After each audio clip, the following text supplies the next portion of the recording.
Off the northeastern coast of Scotland, in a reading room that smells of mildew and salt, there is a drawer that does not appear in the finding aid. It is the third drawer of a four-drawer cabinet in the hydrographic collection annex of the National Library of Scotland, catalogued under the reference HY-1741-C, filed between two surveys of the Orkney ferry crossings from the 18th century. The drawer sticks. You have to pull it with both hands and lean back slightly. When it finally opens, what you find inside is a rolled survey chart wrapped in oilcloth that is not original to the document, stored in a cabinet that was added to the annex sometime in the 1960s, in a room that was never supposed to hold navigational materials at all. The chart is dated 1667. And it shows the coastline of the North Sea with a precision that should be impossible for that era. The depth soundings are accurate to within meters of what modern sonar confirms today. The tidal notations match the current tidal tables, and in the lower left quadrant, drawn in the same ink, with the same cartographer's hand, at the same scale as the surrounding coastline, are the outlines of three settlements, roads, property boundaries, what appears to be a harbour structure with a breakwater, a church foundation marked with a small cross in the convention of the period. These settlements sit 12 metres below the current sea surface. They were surveyed, apparently, before they went under. The official record of the North Sea's coastline tells a tidy story. Land was gradually lost to the sea over millennia of slow geological subsidence and rising water levels. The process was natural, continuous, and largely undocumented, because the populations affected were sparse, pre-literate, and geographically marginal. What records exist come from ecclesiastical sources, a monastery noting the loss of a tithe-paying village, a bishop writing to Rome about a parish consumed by the sea. And these records, historians have maintained, are the outer boundary of what can be known. The land went under. The people moved inland. The record ends there. This is what the textbooks contain. This is what the heritage boards repeat. This is what is taught in the coastal archaeology modules of every Scottish and Dutch and Danish university that touches the subject.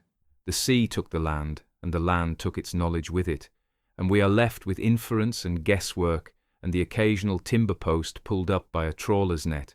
In 2019, a researcher at the University of Aberdeen named Dr. Sarah Vickers was cross-referencing medieval harbour tax ledgers from the Hanseatic League archives in Lübeck, Germany, against a set of digitised Admiralty charts from the British Library's map collection. She was not looking for anything unusual. She was attempting to trace the decline of a specific herring trade route. The Hanseatic records listed customs receipts for a port designated in the ledgers as Sandvik aan Zee for the period 1271 through 1309. She searched the Admiralty charts for any harbour by that name or phonetic approximation. She found nothing on the surface charts. Then she searched a supplementary collection of pre-Admiralty coastal surveys that had been digitised as a secondary project and received very little academic attention because they were considered duplicates of better-known materials. The pattern appeared on a Tuesday morning in February in a shared office on the third floor of the King's College building, Aberdeen. She placed the Hanseatic ledger entry for Sandvik aan Zee beside the 1667 Scottish hydrographic chart. The harbour structure in the lower left quadrant of the 1667 chart sat at coordinates that matched, within a margin of less than 400 metres, the port designation in the 13th century German customs record, a port that had been taxed by the Hanseatic League in the 13th century, surveyed by a Scottish cartographer in the 17th century, and mapped at a depth of 12 metres below sea level. This is not a claim that a lost civilization existed beneath the North Sea. That framing belongs to a different kind of story, and this is not that story. What can be stated carefully and with precision is this: someone surveyed those settlements. Someone recorded their outlines, their roads, their harbour approach. Someone knew they were there, knew they were underwater, and drew them anyway. With the same matter-of-fact accuracy they applied to the coastline above the surface, and then those charts were placed in a drawer that does not appear in the finding aid, in a cabinet that was added to an annex after the main collection was catalogued, in a room not designated to hold navigational materials. The survey is not unique. Between 1998 and 2007, a Dutch marine archaeologist named Dr. Lotte Dijkstra, working under contract with the Rijksdienst voor het Cultureel Erfgoed, the Dutch Cultural Heritage Agency, assembled what she called a parallel atlas, not a published atlas, a working document held in her personal archive at her home in Leiden, a copy of which was deposited with the university library there after her death in 2014, where it received no press attention and was catalogued as miscellaneous research notes. The parallel atlas contains 47 cartographic records from 7 countries, spanning the period 1540 to 1790, each of which depicts coastal or submarine features that the official survey record does not acknowledge. 11 of these records show settlement features, building outlines, road networks, and a harbour infrastructure below the current sea level at depths ranging from 4 to 30 metres. Dijkstra spent 9 years identifying these records and 11 years attempting to publish a consolidated analysis of them. She submitted versions of her findings to 4 peer-reviewed journals. Each rejection cited the same concern in nearly identical language: insufficient physical corroboration. The charts, the editors wrote, might represent speculative or imagined geography, a common practice among early modern cartographers who filled uncertain space with plausible-seeming detail. This objection is not unreasonable on its face. Early modern cartographers did invent features. They drew sea monsters. They mapped coastlines from sailors' descriptions that turned out to be wildly inaccurate. And the history of cartography is full of confident errors, but Dijkstra had anticipated this objection. Her response to it runs to 31 pages in the unpublished version of her analysis and can be summarized in a single observation. Imagined cartographic features are internally inconsistent. They do not match other sources because they were never derived from other sources. The submarine settlements in her parallel atlas are not internally inconsistent. They align repeatedly and precisely with harbour tax records, ecclesiastical loss records, property dispute documents, and in 3 cases with timber structures recovered by underwater archaeology in the same geographic zones. One settlement outline in a 1612 Danish survey corresponds, road network and all, to a cluster of preserved house platforms excavated by a joint Danish-German archaeological team between 2001 and 2004 and published in a specialist journal with a circulation of approximately 900 academics. The charts are not speculative, they are accurate, which means someone mapped those settlements from direct knowledge, either from living memory among coastal communities who remembered what was lost, or from diving records that predate any acknowledged history of systematic underwater survey, or from some other source of direct observation that the mainstream historical account does not contain. The North Sea basin was dry land, most of it. As recently as 10,000 years ago, a continuous landmass connected Britain to continental Europe across what is now open water. Dogger Bank, it is the shallow platform sitting roughly in the centre of the North Sea, was a low-lying country of rivers and lakes and forests, and almost certainly human settlement. Archaeologists have given this lost landscape a name, Doggerland, and the name is now well established in academic literature. Trawlers regularly pull up the bones of mammoths and the worked flint tools of Mesolithic hunters from the seabed there. The land existed. The people existed. The inundation happened gradually across thousands of years as global sea levels rose following the last glacial period. This is the official story, and to that extent it is correct. What the official story does not account for is the medieval layer. The Doggerland narrative covers the Mesolithic period, 8,000 to 10,000 years before the present. Oh, what Dijkstra's parallel atlas maps are not that old. They are medieval. They are early modern. They show communities with harbour infrastructure, road networks and property boundaries, communities sophisticated enough to conduct taxable commerce with the Hanseatic League in the 13th century, sophisticated enough to be surveyed with professional cartographic precision in the 17th. The waters that cover them are not 10,000 years old. In many cases, the depth of submersion suggests inundation within the last 500 to 800 years. The sea, in other words, did not stop rising at the end of the last ice age. It kept going, and it took things with it that no one in the official record was supposed to have known about. Consider a woman named Elspeth Tate, who was born in 1841 in the village of Wick on the northern Scottish coast and died in 1927 in the same village, having lived long enough to watch the last of the inshore fishing families she had grown up among be consolidated, displaced, and absorbed by the industrialized herring fleet that turned the North Sea into a managed commercial extraction operation. She was a school teacher for 41 years.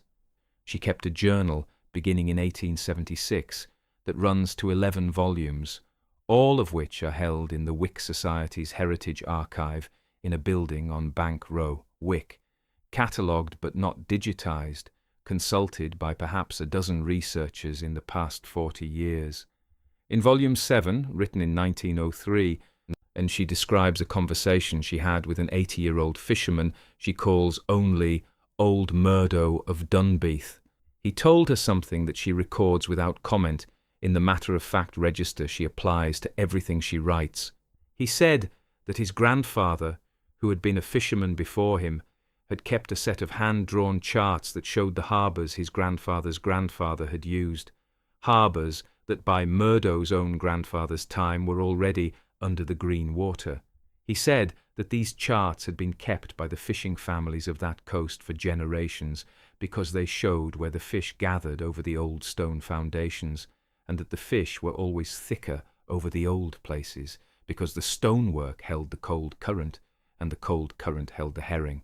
He said the charts had been burned, not lost. Had not taken.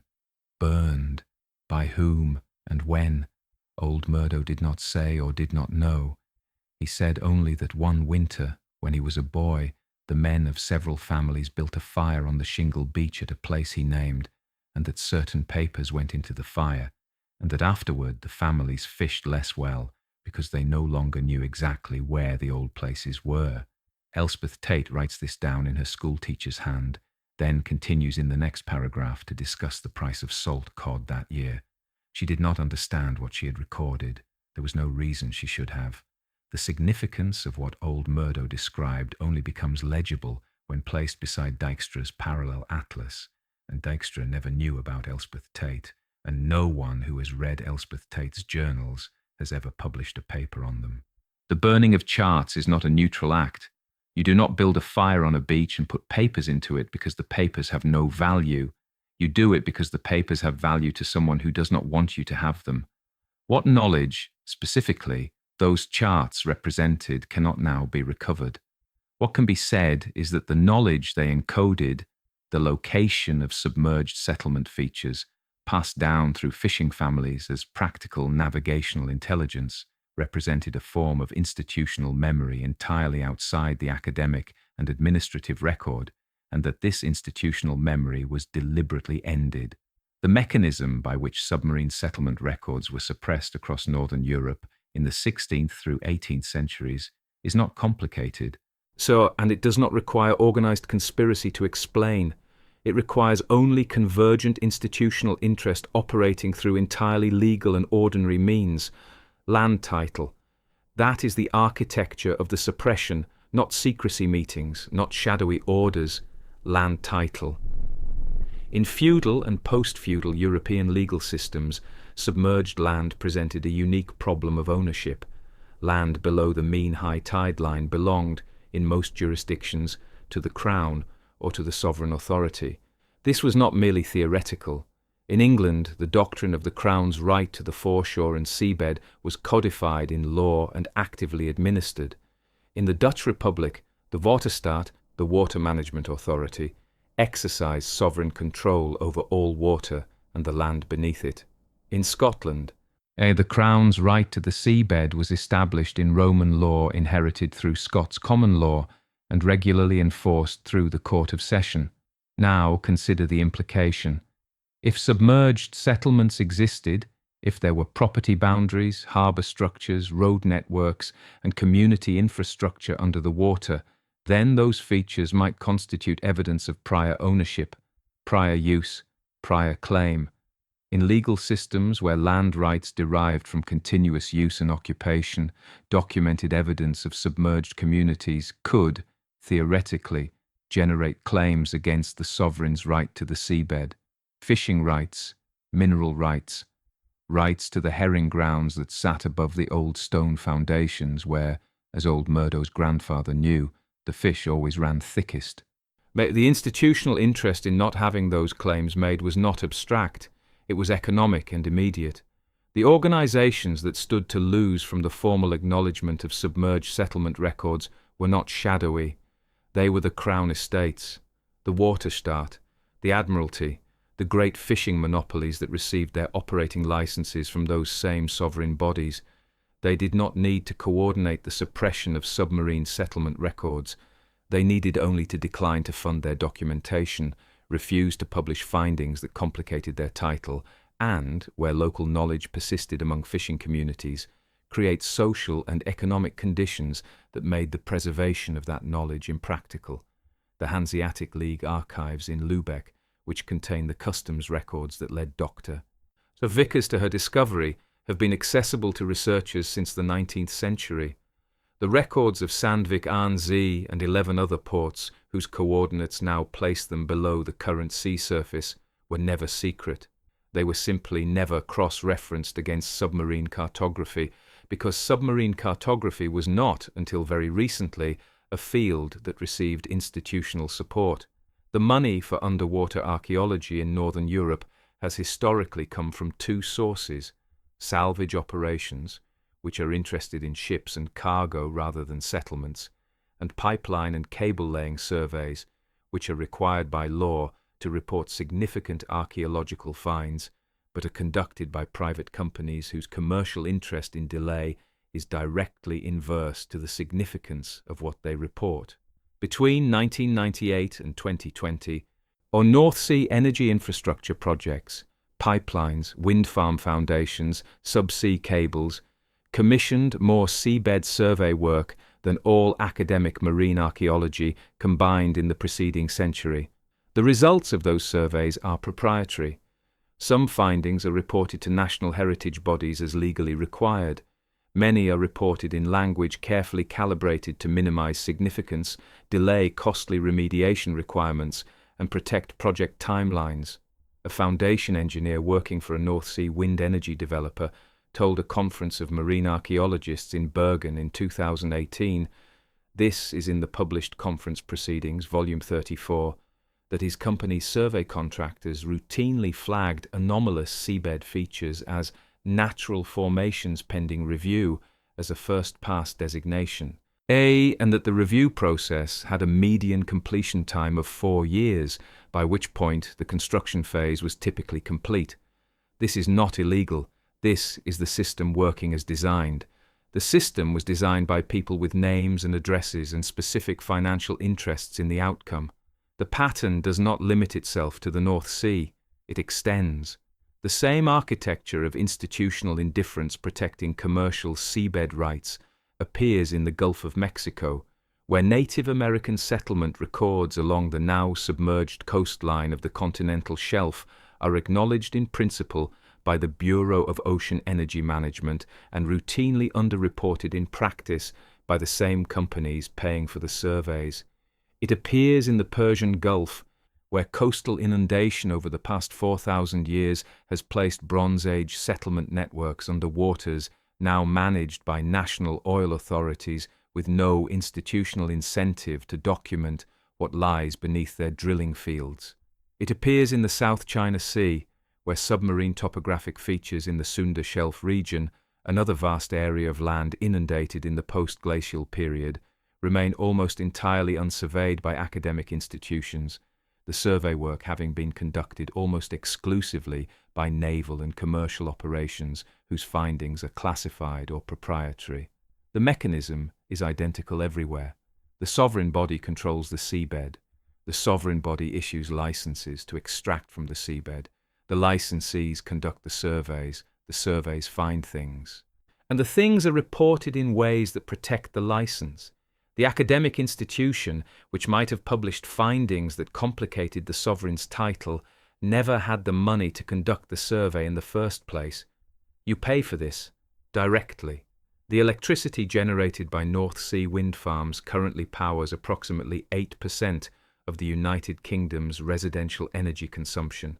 The seabed leases for those wind farms are administered by the Crown Estate, which generated £1.1 billion in revenue in the 2022 to 2023 fiscal year from marine licensing alone. The Crown Estate's title to that seabed derives from the same legal doctrine, the sovereign's right to the foreshore and the land below it, that made the formal documentation of submerged settlement records legally inconvenient for 3 centuries. The money that moves through the Crown Estate today is the direct institutional descendant of the financial interest that created conditions in which charts were burned on a beach in Caithness, and Dijkstra's parallel atlas was rejected by 4 journals, and a drawer that does not appear in the finding aid holds a 1667 survey that nobody was meant to cross-reference with anything. You cannot choose a different seabed. You cannot opt out of the electricity market that sits above it. The license structure is not something you vote on. The Crown Estate is not accountable to a parliament in the sense that it requires parliamentary approval to continue operating. It is accountable to the Treasury, which benefits directly from its revenue. The circularity is not incidental. It is structural. Yeah, what was lost when those beach charts burned is not recoverable in full.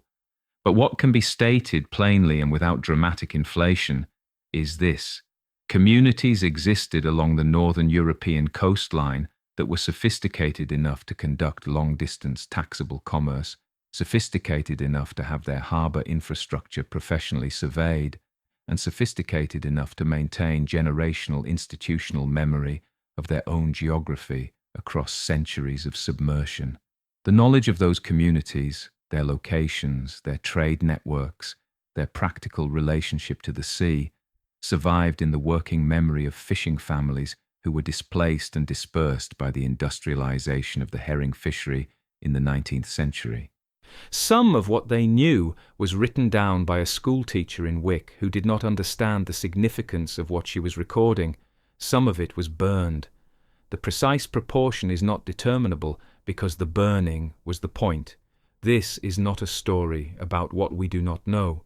It is a story about what was known and by whom, and what institutional machinery was required to make that knowledge administratively invisible. The machinery did not require secrecy. It required only that the organizations controlling access to the seabed have no financial interest in documenting what lay beneath it, and that the academic institutions that might have documented it independently have no funding to do so. Both conditions have been continuously met for 3 centuries. Both conditions are met today. The 1667 chart in the drawer that does not appear in the finding aid is not alone. There are 47 such records in Dijkstra's parallel atlas. There are 11 volumes of Elspeth Tate's journal in the Wick Society archive. There are customs records in Lubeck for 11 other ports whose coordinates sit below the current sea surface. There are conference proceedings from Bergen describing the natural formations pending review protocol. All of these materials are findable. All of them are individually explicable. None of them have ever been placed in the same room. Dr. Vickers placed 2 of them in the same room on a Tuesday morning in February, and by Thursday she had applied for a grant from the UK Research and Innovation Body to conduct a systematic cross-referencing of pre-Admiralty submarine cartography against Hanseatic and ecclesiastical loss records. The grant was reviewed by a panel that included 2 representatives from bodies with advisory relationships to the Crown Estate. The application was declined. The review cited insufficient preliminary evidence of cartographic reliability. She reapplied 18 months later with additional corroborating material from the Rijksdienst archive. She is still waiting for the outcome. The drawer in the annex in Edinburgh sticks. You have to pull it with both hands and lean back slightly. The oilcloth around the 1667 chart is worn thin at the edges from repeated handling.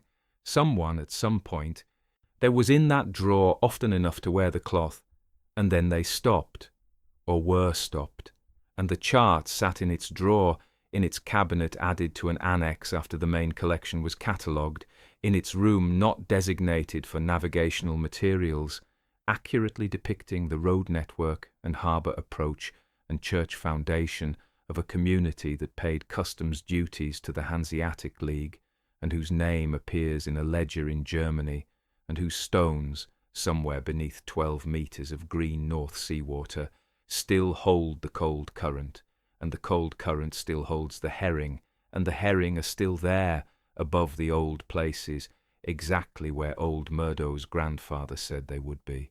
What you are looking for, if you wanted to find the rest, is not in the official finding aid. It never was. And the question that remains, the one that the chart in the oilcloth cannot answer, is not what was built down there, or who built it, or when the water came. The question is who wore the cloth thin, who kept coming back to look, and what they understood that made them stop. This channel exists because primary source documents do not read themselves, because finding aids are not finding aids for everything that was filed, because the distance between a Hanseatic customs ledger in Lubeck and a worn oilcloth in Edinburgh is not a distance most institutions have any interest in crossing. Every story here begins with two sources that were never placed beside each other. The pattern that appears when you do is not a conspiracy, it is an account.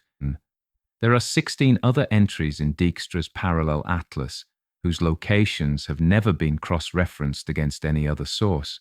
What is sitting above each of them, and who holds the license to it, and what the survey from 2003 that was filed under Natural Formations pending review actually showed, that investigation is already open.